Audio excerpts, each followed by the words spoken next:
La neuroglia o glía también se les conoce como células de sostén. Estas se encargan de suplir a las neuronas dañadas o brindarles algún tipo de ayuda. Para su estudio se dividen en sistema nervioso central y sistema nervioso periférico. El sistema nervioso central consta de 4 tipos diferentes de células de glía, mientras que el sistema nervioso periférico consta solo de 2 tipos de células. Bien, comencemos con las del sistema nervioso central. Los astrocitos se unen a los capilares sanguíneos, pía madre, que es una meninge, y con neuronas. Algunas funciones son sostener a las neuronas, generar un ambiente adecuado para los potenciales de acción, entre otras funciones. A su vez, se dividen en 2 tipos diferentes. Los protoplasmáticos se encuentran en la sustancia gris, mientras que los fibrosos, como se observa aquí, se encuentran en la sustancia blanca. Los protoplasmáticos, se diferencian de los fibrosos ya que en sus terminaciones se dividen, mientras que los astrocitos fibrosos no, además de que el núcleo es más pequeño que en los protoplasmáticos. Los oligodendrocitos son parecidos a los astrocitos, pero con menor cantidad de prolongaciones y un tamaño mucho menor. Su función es producir y mantener una vaina de mielina en las neuronas del sistema nervioso central. Aquí tenemos un oligodendrocito que recubre a un axón secretando mielina y la microglia. Son muy pequeñas, contienen algunas prolongaciones muy delgadas. Se cree que su origen es mesenquimatoso y su función es fagocitar tejidos dañados y microorganismos. Como se puede observar aquí, son muy pequeñas y simples. Células ependimarias. Son de forma cúbica y contienen microvellosidades y cilios. Su función es la de la circulación del líquido cefalorraquídeo. Estas ayudan al movimiento del líquido cefalorraquídeo, además de que controlan los niveles de iones que se encuentran en este para generar un ambiente correcto. Bien, esas fueron las células de la glía del sistema nervioso central. Ahora comencemos con las de la glía del sistema nervioso periférico. Solo existen 2 tipos. Las primeras son las células de Schwann. Son las encargadas de formar la vaina de mielina en las neuronas del sistema nervioso periférico. Como se observa aquí, que recubren un axón. Mientras que también puede haber neuronas que sean amielínicas, como se observa en las de este lado.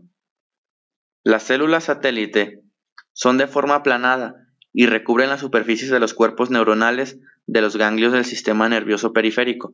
Estas ayudan y brindan soporte a las neuronas o a las células de los ganglios. Y por último, quiero decirles que las células de Schwann y los oligodendrocitos tienen una diferencia. Es importante aclarar que una sola célula de Schwann puede recubrir solo una región de un axón, mientras que un oligodendrocito puede cubrir varios axones.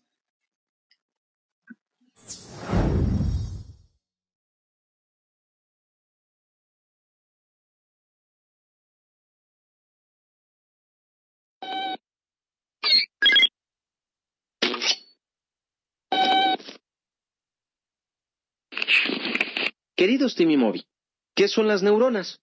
Jaimito. Las neuronas o células nerviosas son las células especializadas que conforman tu sistema nervioso. El sistema nervioso es el centro de control de todo tu cuerpo. Está compuesto del cerebro, la médula espinal y una gran red de neuronas que se encuentran por todo el cuerpo.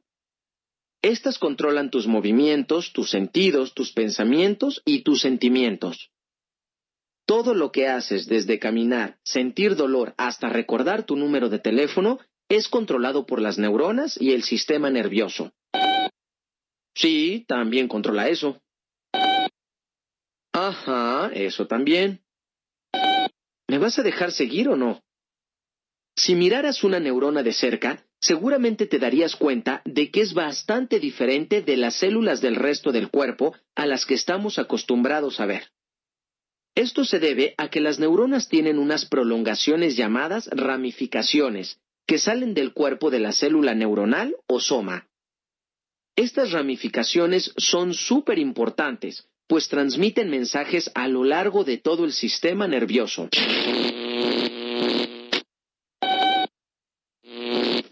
Bueno, sí, funcionan parecido a los cables eléctricos. Las neuronas transportan señales eléctricas llamadas impulsos de una parte del cuerpo a otra. Por eso necesitan ser mucho más largas que los otros tipos de células. En animales complejos, como el humano, las neuronas pueden tener dos tipos de ramificaciones. Las dendritas reciben los impulsos que vienen de otras neuronas. Y los axones transportan los impulsos desde el cuerpo celular. La mayoría de los axones están cubiertos de una sustancia blanca y grasosa llamada mielina, que acelera la transmisión de las señales, hasta 90 metros por segundo. Eso es muy importante, porque a veces necesitas sentir ciertas cosas muy rápido. ¡Ay! Y aunque una señal tenga que viajar unos cuantos metros antes de llegar al cerebro, no tarda más de una fracción de segundo. El axón se conecta con otras neuronas en un espacio lleno de líquido llamado sinapsis. Cuando un impulso llega al final de un axón o a la vesícula sináptica, se liberan unos químicos llamados neurotransmisores. Los neurotransmisores pasan a través de la sinapsis para estimular a otras neuronas que llevan el mensaje a lo largo de tu cuerpo. Sin embargo, no todas las sinapsis se encuentran entre dos células nerviosas. Bueno, digamos que quieres mover tu mano. En ese caso, el impulso nervioso viaja desde tu cerebro hasta los músculos de tu mano. Los neurotransmisores se liberan en la sinapsis entre las neuronas y las células musculares, y le dicen al músculo que se contraiga. Exacto, no todas las neuronas hacen lo mismo. Las neuronas sensoriales transmiten señales desde los órganos de los sentidos como los ojos, los oídos, la lengua y la piel, pasando por la médula espinal hasta llegar al cerebro. Las neuronas motoras transmiten señales desde el sistema nervioso central hacia los músculos, diciéndoles que se muevan. Y las interneuronas son como mensajeros. Transmiten señales entre las neuronas sensoriales y las neuronas motoras. Aún así, todas las neuronas tienen el mismo trabajo, transportar información de una parte del cuerpo a otra. ¿Tú? Bueno, tú tienes una red neuronal artificial positrónica que solo simula los pensamientos y sentimientos de un ser vivo.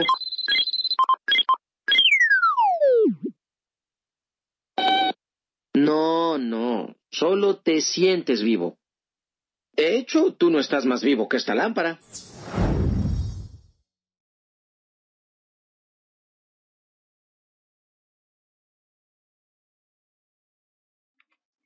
Tipos de célula. El sistema nervioso es muy complejo e importante. Sin embargo, solo contiene dos tipos de células, las neuronas y las células de la neuroglia o glía, que es exactamente lo mismo. La neurona. Como aquí se puede observar, está su soma, donde se encuentran sus organelos, su núcleo, sus mitocondrias, etc., sus dendritas, su axón, por el cual se propaga el impulso nervioso o el potencial de acción. Neuronas. También se les puede conocer como células nerviosas. Estas funcionan a través de potenciales de acción nerviosos, señales eléctricas, que es exactamente lo mismo. Se encargan de la mayoría de las sensaciones del organismo, así como también del pensamiento, la memoria, los recuerdos, movimientos, etc. El potencial de acción. Como ya se mencionó, el impulso nervioso. Este se propaga hacia alguna célula nerviosa continua o hacia alguna fibra muscular e incluso a las glándulas. Los potenciales viajan a una velocidad de 0.5 a 130 metros sobre segundo. Las neuronas. Al ser altamente especializadas, este tipo de células ha perdido su capacidad de regeneración o de mitosis. Es decir, que con las neuronas que se nacen, son las neuronas que se tienen durante toda tu vida. Estas, al morir, no se regeneran. Bien, las partes de una neurona, como ya se las mencioné anteriormente, está el soma, que es su cuerpo celular, su núcleo, sus dendritas, su citoplasma, su axón, su botón sináptico y las vainas de mielina, entre otras. Bien, las neuronas se clasifican de distintas maneras. Se pueden clasificar estructuralmente o funcionalmente. Estructuralmente, se clasifican por neuronas multipolares, bipolares y unipolares. Las neuronas multipolares se llaman así porque su prolongación, su axón, se puede unir a varios axones, cuerpos o dendritas diferentes, mientras que las bipolares, el potencial de acción viaja desde lo que viene siendo las dendritas hacia el axón en sí, en un solo sentido, y las unipolares viajan igual que las bipolares, pero estas, el cuerpo celular no interviene, sino que el potencial viaja de manera más rápida desde las dendritas hacia el axón. Funcional. Se dividen en neuronas sensitivas, neuronas motoras e integradoras. Las neuronas sensitivas también se les conoce como neuronas aferentes y se localizan después de un receptor sensitivo, o ellas son los receptores sensitivos y mandan el potencial de acción.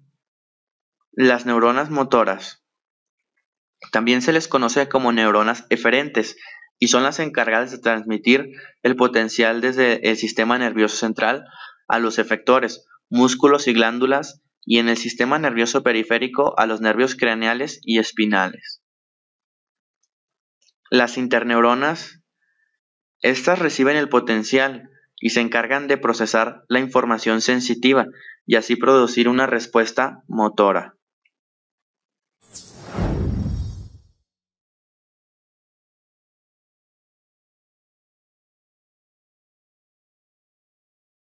Hola a todos, ¿cómo están? Bienvenidos a este nuevo video de Tu U Virtual, en el cual hablamos acerca de las fibras nerviosas mielinizadas y las no mielinizadas.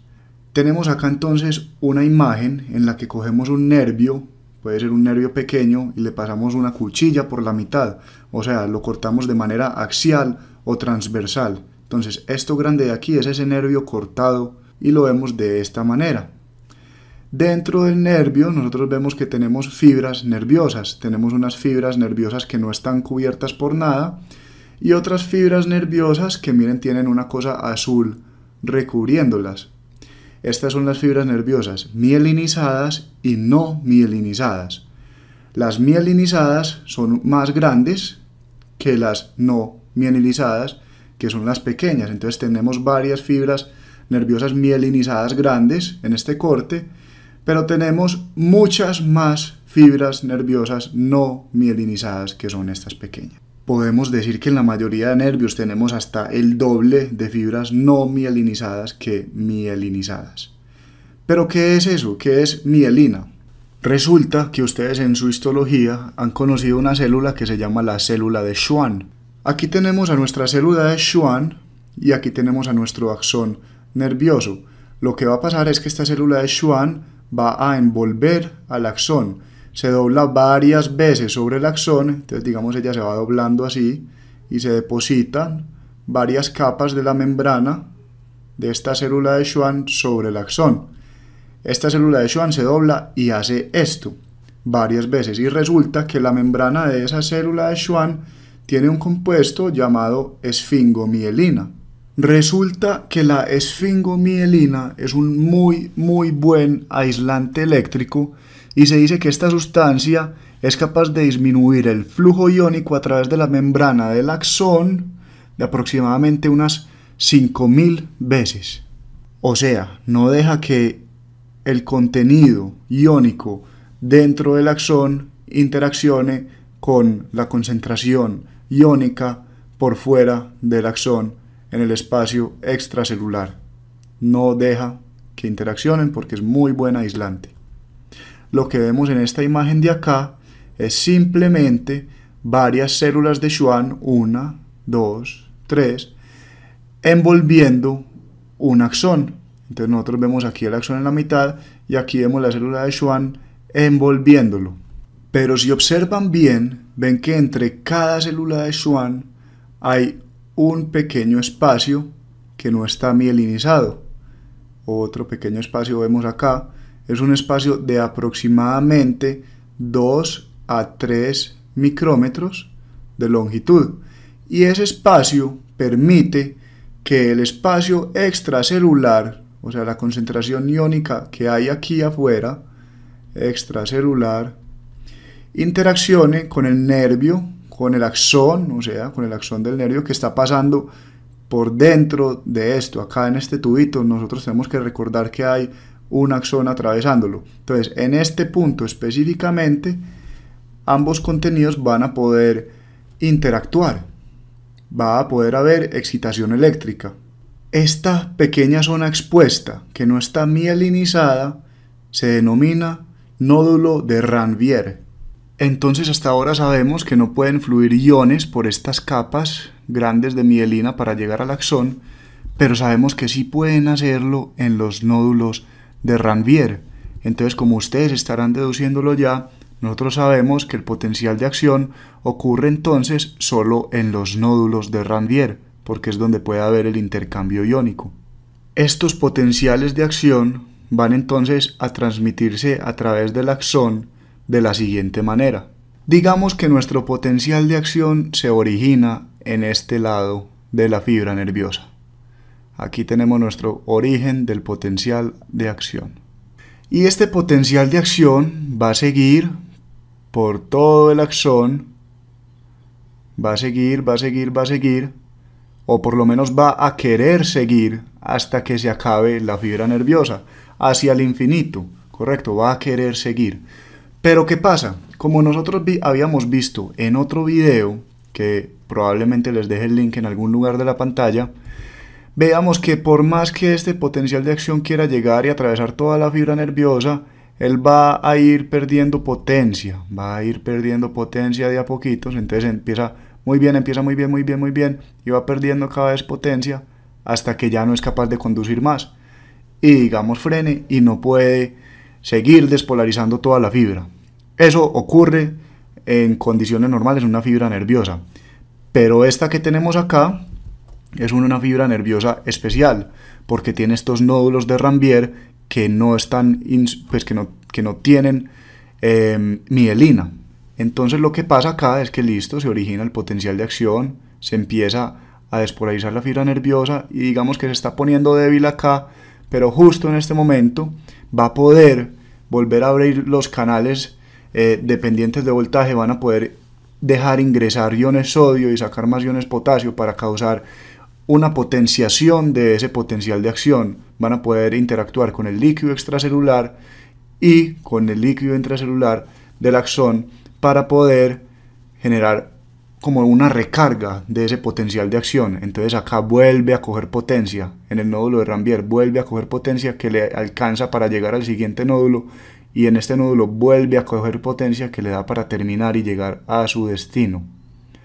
Entonces por eso es tan importante estos nódulos de Ranvier. Si no tuviéramos las células de Schwann recubriéndolos y haciendo capas de mielina, entonces simplemente tendríamos una fibra nerviosa que no puede lograr un potencial de acción ordenado que llegue hasta el final de la fibra nerviosa. Perdería la potencia antes de lograr su recorrido. Por eso decimos entonces que la conducción nerviosa en las fibras nerviosas mielinizadas que tienen nódulos de Ranvier se denomina conducción saltatoria. Decimos también entonces que la conducción saltatoria es útil porque hace que la velocidad de transmisión nerviosa en estas fibras mielinizadas sea hasta 50 veces mayor, puede llegar a ser hasta 50 veces mayor que en las no mielinizadas. Además, decimos que nosotros no estamos perdiendo iones, no están saliendo iones en estas partes mielinizadas porque recuerden que no puede haber intercambio. Entonces la pérdida iónica es de hasta 100 veces menor. Esta es 100 veces menor, la pérdida iónica es 100 veces menor, la velocidad es 50 veces mayor que la de una fibra no mielinizada. Entonces necesitamos menos metabolismo, gastar menos energía para regenerar esas concentraciones del exterior y el interior de la fibra después de cada potencial de acción. O sea, tiene muchas ventajas tener una fibra nerviosa mielinizada. Terminamos diciendo entonces que la velocidad de estas fibras nerviosas no mielinizadas es de aproximadamente 0.25 metros por segundo, y la de estas que sí son mielinizadas, la velocidad alcanza hasta 100 metros por segundo. Esto es la distancia de un campo de fútbol americano cada segundo. O sea, entonces es demasiado rápido. Y por eso es que cuando nosotros queremos mover las manos o cuando queremos hacer algo, no tenemos que esperar un montón de tiempo a que se mueva. Si digamos fuéramos a esta velocidad, imagínense todo lo que tendríamos que esperar desde que pensamos, desde que queremos hacer movimiento para agarrar una pelota hasta que la agarramos. O sea, ya nos va a pegar en la cara si solo tuviéramos fibras no mielinizadas. El impulso nervioso. Y vamos a ver primero que nada qué es el impulso nervioso. Y lo primero que vamos a decir es que es un mensaje electroquímico. Electroquímico. Y vamos a analizar un poco qué quiere decir este concepto. Decimos que es un mensaje porque en un impulso nervioso vamos a encontrar los dos componentes del mensaje, que es el destinatario del mensaje y el remitente. ¿Qué quiere decir? Que tenemos alguien que va a emitir este mensaje o impulso nervioso y va a haber alguien o algo que va a recibir este mensaje. Por eso lo llamamos mensaje electroquímico. Y por otro lado, electroquímico me habla o me hace referencia a que existe un componente eléctrico y existe un componente químico del mensaje. Entonces, antes de entender el componente eléctrico y químico de este mensaje, vamos a hablar sobre qué es o por dónde se transmite este mensaje electroquímico. ¿Por dónde? Y la respuesta es a través de los nervios, porque si podemos simular un mensaje electroquímico, un impulso nervioso o un sistema de circuitos eléctricos, podríamos decir que los nervios actúan como cables transmisores de este mensaje electroquímico. Entonces, para entender qué es un nervio, particularmente para la biología, me gustaría que primero veamos cómo están formados estos nervios biológicamente hablando. Entonces, antes de hablar de nervios, hablemos de la estructura de la célula principal del sistema nervioso, que son las neuronas. Estoy dibujando acá un dibujo típico de una neurona. Vamos a poner acá neurona. Y las primeras componentes que podemos identificar en nuestra neurona aquí es, por ejemplo, la parte del soma o del cuerpo neuronal. Soma o cuerpo neuronal. Y esta parte extendida se llama axón. El soma o el cuerpo neuronal contiene al núcleo, que es donde está la información genética, como en cualquier célula eucariota. Y estas, como si fueran espinas que surgen de las neuronas, vamos a hacerlas acá, se conocen con el nombre de dendritas. Dendritas. Las dendritas son los sistemas de conexión de las neuronas entre sí. ¿Qué quiere decir? Que si yo tuviera un grupo de neuronas acá, las voy a dibujar en más chiquito con sus dendritas y su axón, y aquí hay otra neurona en la cercanía con su axón y sus dendritas. Dendrita con dendrita, es difícil, parece un trabalenguas. Dendrita con dendrita es que hacen la conexión entre las dos neuronas, con lo cual es una estructura sumamente importante dentro de la neurona.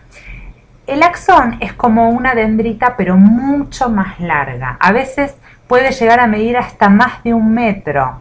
Así que imagínense que puedo llegar a unir neuronas que pueden estar presentes en el sistema nervioso central, o sea, las tengo aquí en el cerebro, puedo tener aquí el soma de una neurona, y la neurona extiende su axón a través de la médula espinal hasta llegar, por ejemplo, a la parte del tórax. Y de este axón puede estar tomando contacto aquí con otra neurona que aquí tiene su soma, y el axón de esta neurona llegar hasta, por ejemplo, el hígado para enviarle un mensaje. Y solamente a través de 2 neuronas logré transmitir una información desde el cerebro hasta un órgano interno. Entonces, así es como funciona la estructura de las neuronas y las conexiones. Entonces, en base a esto podemos decir que los nervios, volvamos a esto, nervios, que dijimos que eran como los cables que transmitían el mensaje, son un grupo de axones que todos juntos transfieren el mensaje. Si muchas neuronas tienen su soma en un punto del sistema nervioso central, digamos cerebro, cerebelo, todos esos axones juntos se van a unir como en un ramillete, formando la estructura de un nervio. El nervio, cuando uno tiene la posibilidad de abrirlo y verlo en vivo, es una estructura blanca o grisácea, más o menos gruesa, un poco más, el diámetro de estos nervios son un poco menores a los de una arteria, por ejemplo, y lo que son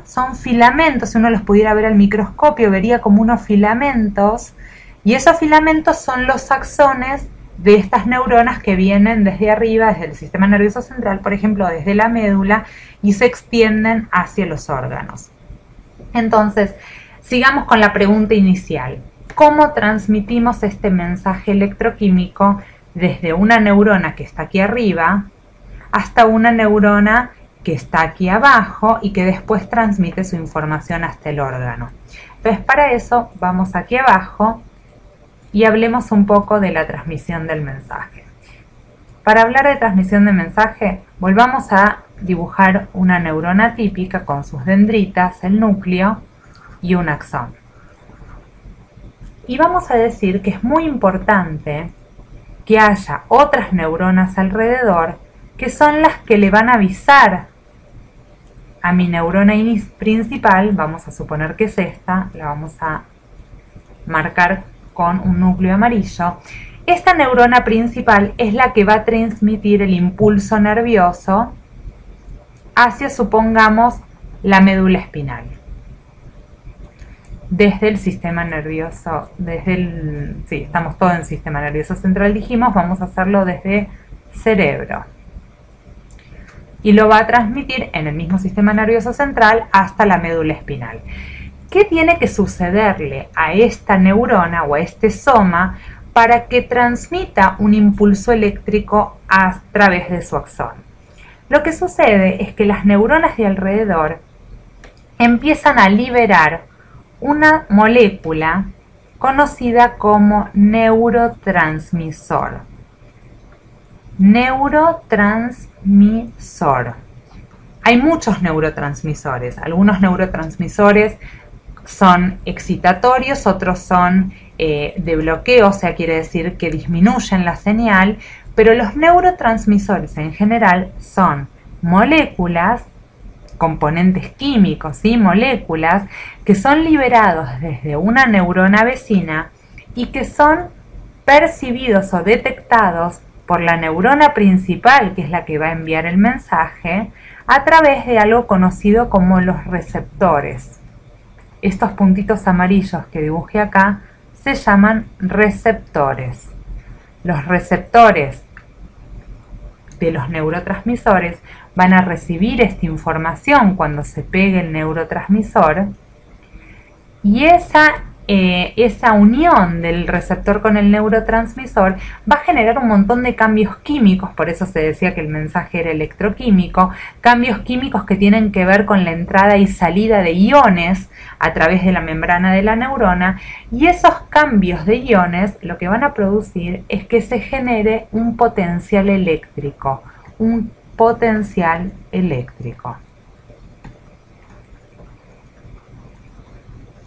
Ese potencial eléctrico en realidad es una longitud de onda, es una frecuencia eléctrica que va a generar que fragmento a fragmento de este axón se vaya estimulando eléctricamente y vaya transfiriendo su información a lo largo de todo el axón hasta llegar a tener contacto con la neurona receptora de este mensaje, que a través de una dendrita va a hacer contacto con ese axón y va a su vez estimularse y seguir transmitiendo el mensaje hasta el destinatario final. Entonces, en este breve video lo que hemos visto es cómo inducimos de manera muy sencilla un impulso eléctrico. Por supuesto, existe un nivel de complejidad muchísimo mayor que tiene que ver con cómo es este intercambio de iones a través de la membrana para generar ese impulso inicial. Pero a un tema tan complicado le damos la vuelta para que sea bien sencillo.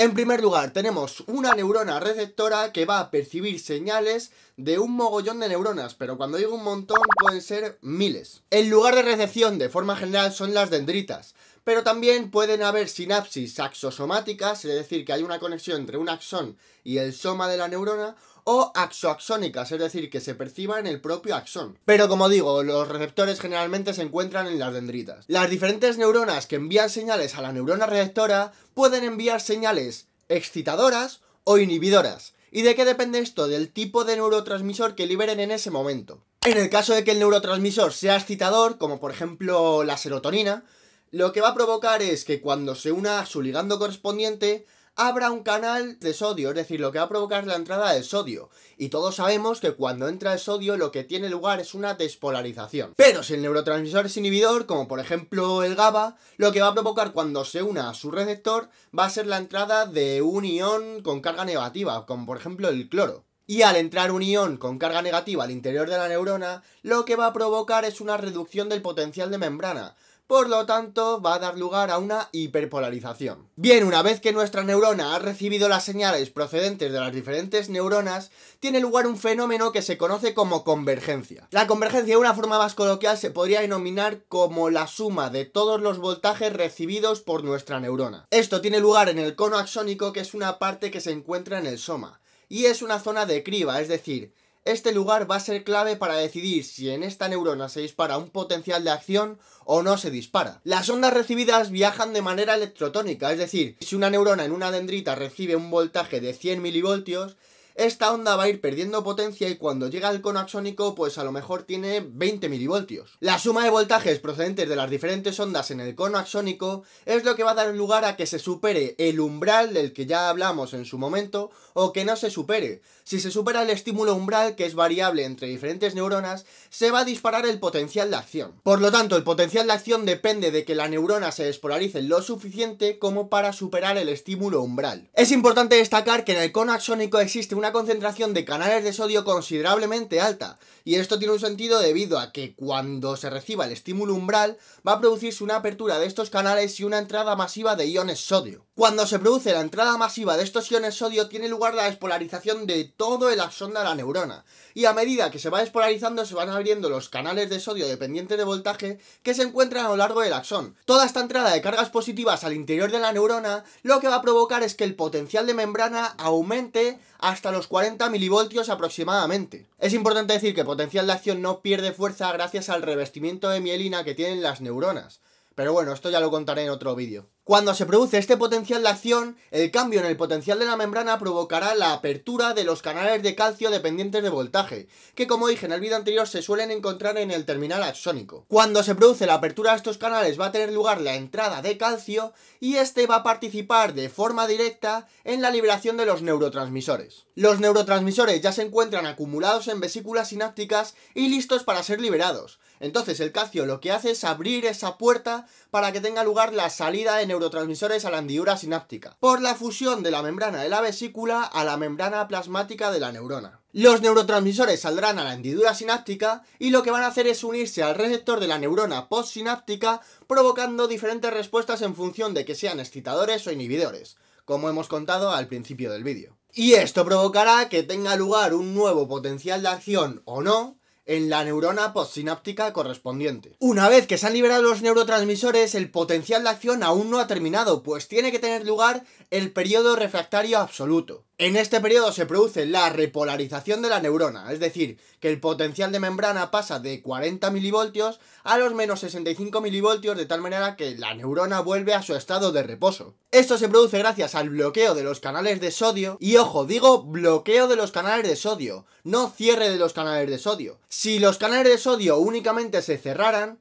en el caso de que volviera a haber una diferencia de voltaje a ambos lados de la membrana, se podría abrir este canal y esto supondría un riesgo para el periodo refractario absoluto y no se podría producir de la manera que se tiene que producir. A su vez, esta repolarización tiene lugar gracias a la salida de iones potasio del interior de la neurona, lo que provoca la repolarización. Todo esto puede variar en función del tipo y la naturaleza neuronal y de las circunstancias.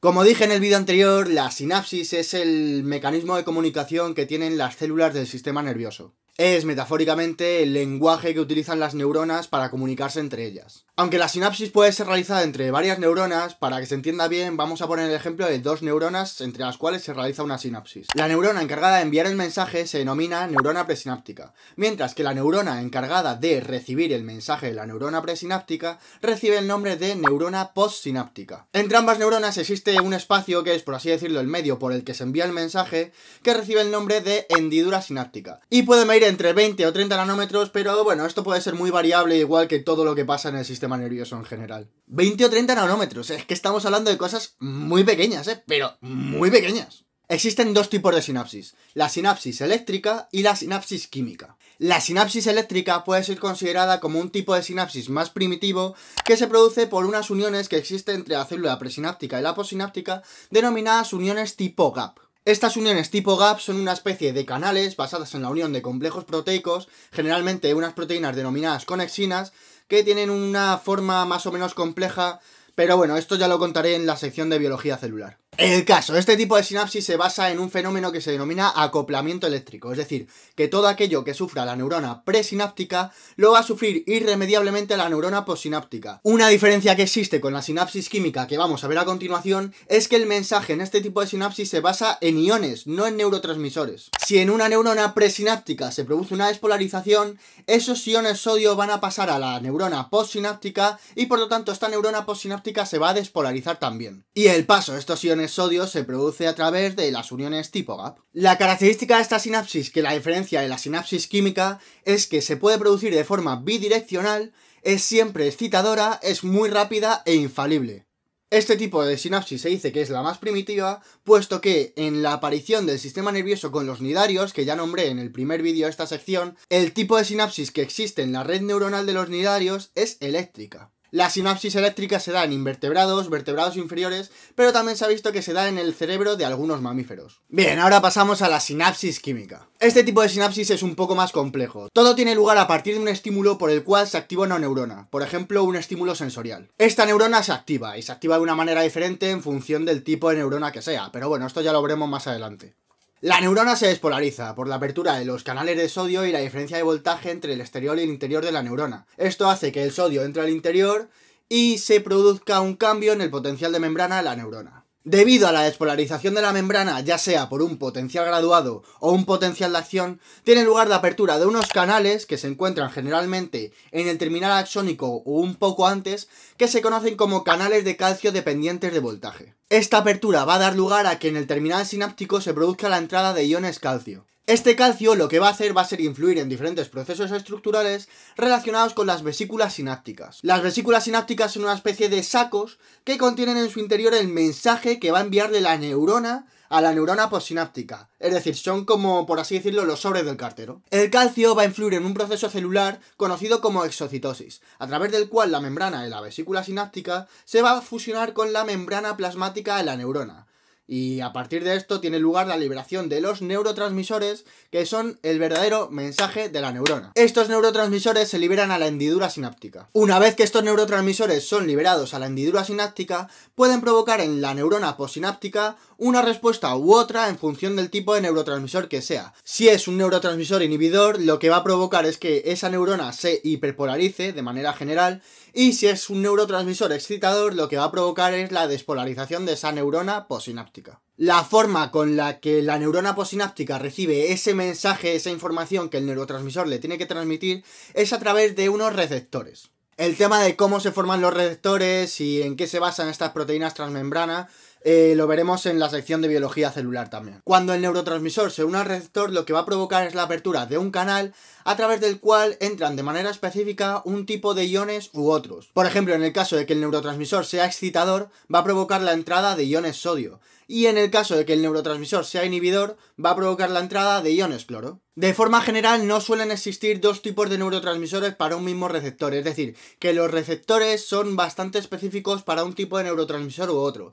Es decir, que los receptores son, por así decirlo, monógamos. Sin embargo, un neurotransmisor sí que se puede unir a receptores distintos. Por así decirlo, el neurotransmisor es más promiscuo. Gran parte del conocimiento que se tiene en relación a los neurotransmisores y a los receptores es gracias al estudio farmacológico. Una vez que los neurotransmisores han llevado a cabo su función, tienen que ser retirados de la hendidura sináptica para que no sigan enviando señales innecesarias a la neurona postsináptica. Esta retirada de los neurotransmisores de la hendidura sináptica puede ser llevada a cabo por enzimas, como por ejemplo la acetilcolina se degrada por la acetilcolinesterasa. También pueden ser retirados de la hendidura sináptica por recaptación, es decir, que la célula presináptica lo que haga es coger otra vez esos neurotransmisores para, bueno, pues para en vez de tener que producirlos, pues supone un ahorro de energía el cogerlos otra vez y volver a reutilizarlos, es decir, es un reciclaje de neurotransmisores. Y también pueden ser retirados de la hendidura sináptica, pues gracias a la glía, por ejemplo. Esto es muy importante saberlo para cuando veamos farmacología, debido a que muchas drogas y muchos fármacos actúan inhibiendo estos recaptadores,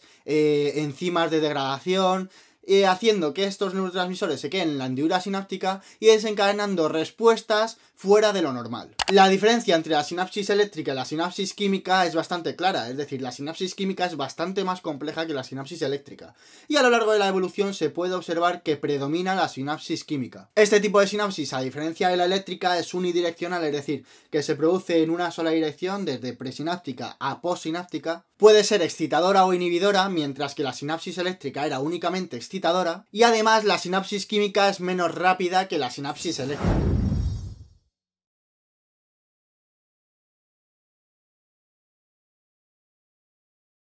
Educatina. Hola, ¿qué tal? Espero que se encuentren muy bien. Continuamos con el tema de los neurotransmisores. Los neurotransmisores son las sustancias químicas que se encargan de la transmisión de impulsos nerviosos en la sinapsis. Los neurotransmisores han sido estudiados significativamente por el campo de estudio de las ciencias biomédicas, encontrando diversas sustancias que a su vez cumplen con variadas funciones. Los principales neurotransmisores son acetilcolina, que actúa en lugares en que las neuronas se encuentran los músculos esqueléticos.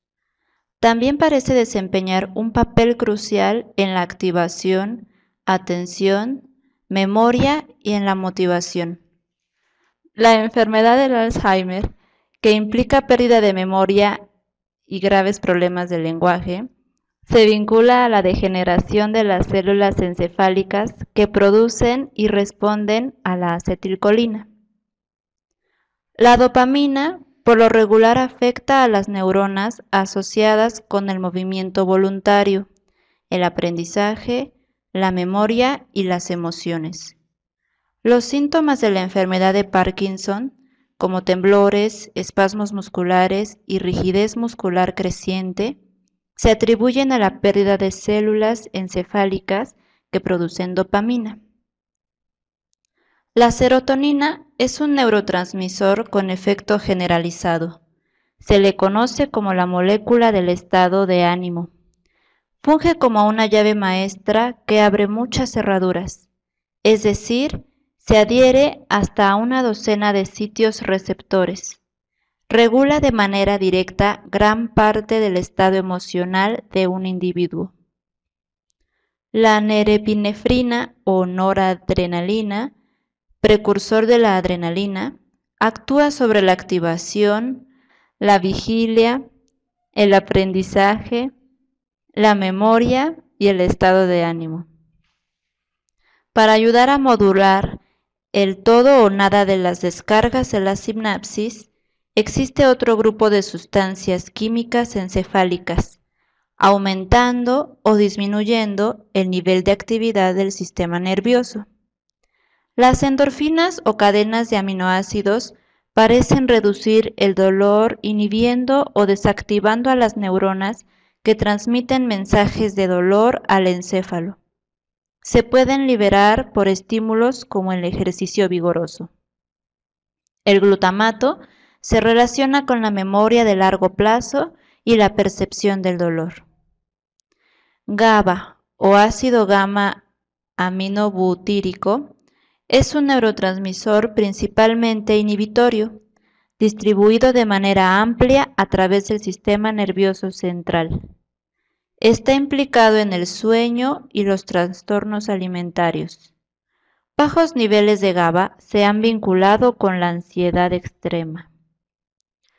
La glicina, con funciones similares al GABA, responsable principalmente de la inhibición en la médula espinal y los centros encefálicos inferiores.